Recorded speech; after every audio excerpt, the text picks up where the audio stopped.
Greetings, this is Coach Charlene, and just in case no one told you today, you are loved and appreciated.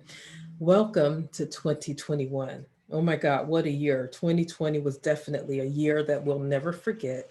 There were so many different things going on, and I haven't done the video for this platform yet, so I wanted to get a video out. First of all, I hope all of you guys are doing well. One thing that I can acknowledge is that if you're listening to this video, is that you made it. No matter how challenging the year was last year, you made it out of 2020 and now you're in 2021. Many of us have had significant losses. There's a lot of unemployment. There's a lot of different things that are going on in our world. And that actually continues to go on in our world. And so last year in 2020, I thought it was very important for us to increase our resilience and our agility and that ability to bounce back from setbacks, but not bounce back and be bitter. Remember the last video, I believe I shared, because I'm a heart math trainer as well as a Caritas coach, and resilience for heart math, they define it as the ability to prepare for, recover from, and adapt in the face of opposition, challenges, etc. So is your ability to be able to bounce back better versus bitter.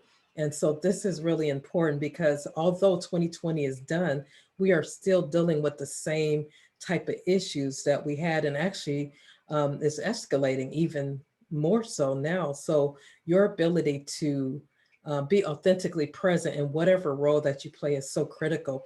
And so that's why I wanted to talk, because to me, one of the key game changers for me has been being a Caritas coach, as well as a heart math trainer, as well as a person on the outside of work that constantly works on herself so that she can be the best version of herself. So this is what it's going to take for us to be able to handle all of the different things that we will encounter in 2021. We are still dealing with the double pandemic. That is still present. You may not hear about it as much, and actually, we do see it with our own eyes still in media. And so, it's very important for you as a person. I'm going after that person that's on the other end to do things that make you happy, that bring you joy, that cause you to be the best version of yourself. And so, with that being said, I wanted to just share a little bit of Caritas with you because I'm a Caritas coach. And that has been really the strengthening force because if you don't know Dr. Jean Watson, she is a visionary of caring science. And there's multiple Caritas coaches all over, but it's really great to have language for your practice. And that is exactly what caring science does. And so I had, when I finished my program several years ago, I did a project, and the project dealt with 4 practices that we have to be able to do to be authentically present in the moment. And it still rings true to today. She talked about it in one of her books. I believe it's called Caring Science, the Sacred Science. But these 4 particular words really bounced out at me. And those are the words that I decided to do my project on. And so I'm just going to share two of them with you today. And one of them is the practice of surrender and the practice of forgiveness. I know those two are really tough ones, but they are so important for you to think about you saving your energy so that your energy can renew versus being depleted. Because when we think about surrender, surrender is the practice of actually letting go things that you can't control. Okay, all you guys that are egotistical out there and they just got to have it your way. I'm after you right now because there's some times where we have to surrender because it is totally out of our control. There are several things that have happened if you really look at it and look at the news. Unfortunately, try not to watch too much of that, by the way. Um, but you can see that there are many things that are out of our control personally. And so for me, to put all my emotion in the fact that, oh my gosh, this is not going the way that I want it to go, that's the wrong way that's the wrong choice to spend your energy. And remember, energy depletes you. and it also causes you to be less resilient. So that's why I'm saying you have to, and I said it's a practice of surrender every day. Every day, I have to make a conscious, deliberate, on purpose decision to be a certain way, right? Because if I choose to be controlling and to expect unrealistic expectations from people that I work with that may not be able to give me what I need because they're growing or whatever, then I'm going to be a frustrated person and I'm not going to do anything but damage my body, my autonomic nervous system when you look at heart math. And so it's very important for us to learn to let go of our ego, our self, that person. All of us have that person that wants to do it the way that they want to do it. That you may have help available, but you won't let anybody help you. Or um, you may have something that you really want to do, but you need somebody to help you with it. But because you're so stuck on doing it your way, then you don't receive the help.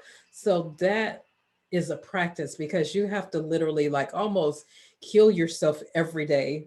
I don't mean that literally, you guys, but you guys know what I mean. I'm talking about the ego person that likes to be right, that doesn't like to apologize, that doesn't like to forgive, that doesn't like to do that, that controlling person, that part of ourself that we really try to not be like that particular person. All of us have that in us, but as you work on yourself, then you learn how to suppress and make sure that that person is surrendered to the true you, which is the one that's willing to be open and to listen and to be more of just listening and not having to be right all the time, but okay with other people's opinions and perspective. You don't have to agree with them, but it's okay to be open to listen to another person's story, to another person's point of view.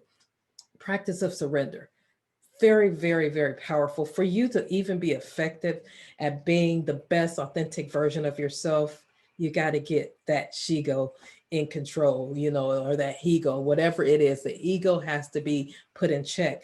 Otherwise, you will not be that true, authentic person that you were created to be. And so then we talking about the practice of forgiveness. Okay, Charlene, why did you have to bring up that? That person did me like totally wrong and you want me to forgive them? I am not going to forgive them. And you know what? When you just take a position, say, I'm not going to forgive that person, it's a quote, I forgot who it's by, but it says that unforgiveness is like you drinking poison and waiting for the other person to die. Like, who's worth you losing you over? There's nobody really worth that. And so the practice of forgiveness is important because, and it's a practice because you're going to be faced with many times where you feel like you do not want to forgive someone because of what they've done or because of what they've said. But for you to keep the love flow flowing in your heart out to those people that you're called to serve, you have to get that particular piece right. Now, I'm not saying just forget about what was done to you. I'm saying that you cannot allow it to hold you hostage the way that it has held you hostage in the past. It's not healthy for you. So, because I like peace, I love peace, I love love. I am constantly working on that area. So if someone does something that I can't stand or they tick me off or whatever, I am still not going to allow that person to steal power from me by making me hold a grudge, by making me be less authentic than I want to be. You guys get my drift? That's what I'm talking about. The practice of forgiveness. There is a practice that we have to practice over and over again. That's why we use the word practice.